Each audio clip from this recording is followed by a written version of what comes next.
നമസ്കാരം. മലയാളി വാർത്തയിലേക്ക് സ്വാഗതം.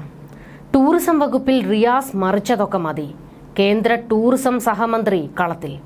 തൃശൂരിൽ വേണ്ടത് എന്തൊക്കെയാണെന്ന് പഠിപ്പിക്കാൻ ചെന്ന സഖാക്കളെ പൊളിച്ചടുക്കിയിട്ടുണ്ട് സുരേഷ് ഗോപി. തൃശൂരിലെ ജനങ്ങളാണ് എനിക്ക് ഉത്തരവാദിത്വം ഏൽപ്പിച്ചു തന്നിരിക്കുന്നത്. അതുകൊണ്ട് മറ്റാരുടെയും ഉപദേശം എനിക്ക് ആവശ്യമില്ല. അത് കൃത്യമായി നടത്താനുള്ള ചങ്കൂറ്റമുണ്ടെന്ന് നേരത്തെ തെളിയിച്ചതാണ്.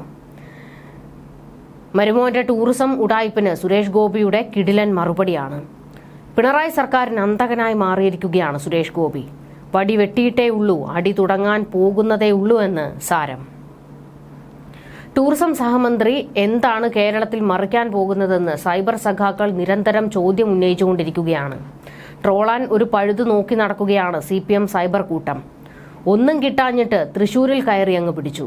തൃശൂരിൽ നിന്ന് ജയിച്ചിട്ട് പോയി ചിലരുടെ പൊടി പോലും ഇപ്പോൾ കാണാനില്ല എന്ന് ട്രോള് പടച്ചുവിട്ടു. എന്നാൽ തൃശൂരിൽ എന്ത് ചെയ്യണമെന്ന് എനിക്കറിയാമെന്നും ആരുടെയും ഉപദേശം വേണ്ട എന്നും മറുപടി കൊടുത്തു. സുരേഷ് ഗോപി മികച്ച പ്രവർത്തനങ്ങൾ കേരളത്തിൽ കാഴ്ചവെക്കുമെന്ന് വിദഗ്ധർ പറയുന്നു. സുരേഷ് ഗോപിയുടെ മനസ്സിലുള്ള വികസന പദ്ധതികൾ കേരളത്തിലെ ഒരു ഭരണാധികാരികളുടെയും ചിന്തയിലുള്ളതല്ല. സുരേഷ് ഗോപിക്ക് ടൂറിസം വകുപ്പാണ് കിട്ടിയിരിക്കുന്നത്, ടൂറിസം പെട്രോളിയം വകുപ്പ്. തൃശൂരിനെ സംബന്ധിച്ച് അത് ലോട്ടറി തന്നെയാണ്. കാരണം കേന്ദ്ര സർക്കാരിന് ടൂറിസം ഡെവലപ്മെന്റിന് ധാരാളം പാക്കേജുകളുണ്ട്. ട്രൈബൽ ടൂറിസം, റിലീജിയസ് ടൂറിസം, അങ്ങനെ പല പാക്കേജുകൾ. ഇതിനൊക്കെ പറ്റിയ സ്ഥലമാണ് തൃശൂർ. റോഡ് വികസനം, ആദിവാസി കോളനികളുടെ വികസനം, വിദ്യാഭ്യാസ രംഗത്ത് വരേണ്ട ടെക്നോളജി ഓറിയന്റഡ് ആയിട്ടുള്ള വികസനം തുടങ്ങിയ ഒരുപാട് വിഷൻ സുരേഷ് ഗോപിക്കുണ്ട്. കൊച്ചി മെട്രോ തൃശൂർ വരെ നീട്ടുന്നതിനെക്കുറിച്ച് അദ്ദേഹം ചർച്ച ചെയ്തുകൊണ്ടിരിക്കുകയാണ്. അതിനുവേണ്ട പഠനങ്ങൾ നടത്തുകയാണ്. മെട്രോയ്ക്ക് വലിയ സാധ്യതയാണുള്ളത്. ഡൽഹി മെട്രോ UPയിലേക്കും ഹരിയാനയിലേക്കും ആകാമെങ്കിൽ കൊച്ചി മെട്രോ തൃശൂരും പാലക്കാടും കോയമ്പത്തൂരും എത്തുമെന്ന് സുരേഷ് ഗോപി വ്യക്തമാക്കുന്നു. ഇത് മാത്രമല്ല, തൃശ്ശൂരിനെ സംബന്ധിച്ച് മറ്റൊരു വലിയ വികസനം അല്ലെങ്കിൽ വലിയൊരു ടൂറിസം കിടപ്പുണ്ട്. ഗുരുവായൂർ സംബന്ധിച്ചാണ്. ഗുരുവായൂർ സ്പിരിച്വൽ ടൂറിസം വലിയൊരു സാധ്യതയാണ്. വിദേശത്ത് നിന്ന് പോലും ഒരുപാട് സഞ്ചാരികളാണ് ഗുരുവായൂരിലും തൃശ്ശൂരിലേക്കുമൊക്കെ എത്തുന്നത്. അതും സുരേഷ് ഗോപി പ്രയോജനപ്പെടുത്തും.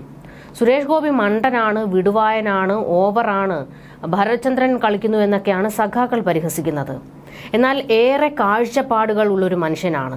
ജനങ്ങൾ അദ്ദേഹത്തോടൊപ്പം നിന്നാൽ കേന്ദ്ര ഫണ്ടെല്ലാം കൃത്യമായി ഉപയോഗിച്ച് വികസനം അതിവേഗത്തിൽ സാധ്യമാകും എന്നതിൽ ഒരു സംശയവുമില്ല. ടൂറിസം ഇന്ത്യ എന്നാൽ പ്രധാനമന്ത്രിയെ സംബന്ധിച്ചിടത്തോളം കേരളത്തിന്റെ കാര്യം അദ്ദേഹത്തിന്റെ മനസ്സിൽ പതിഞ്ഞു കിടപ്പുണ്ട്. അതുകൊണ്ട് തന്നെ വലിയ പ്രാധാന്യമുണ്ട്. നമ്മൾ രാഷ്ട്രീയം കളിക്കുന്നത് മാറ്റിവെച്ച് കേന്ദ്രവുമായി ഇത്തരത്തിലുള്ള വികസന പദ്ധതികളിൽ ടൂറിസം മേഖലകളിലും കൃത്യമായ ചിന്താഗതികളോടെയും ചർച്ചകളോടെയും മുന്നോട്ട് പോയി കഴിഞ്ഞാൽ ടൂറിസം കേരളത്തിൽ വലിയ സാധ്യത തന്നെയാണ്. ഇവിടുത്തെ ജനങ്ങൾക്ക് അതുകൊണ്ട് തന്നെ കഴിഞ്ഞു പോകാം.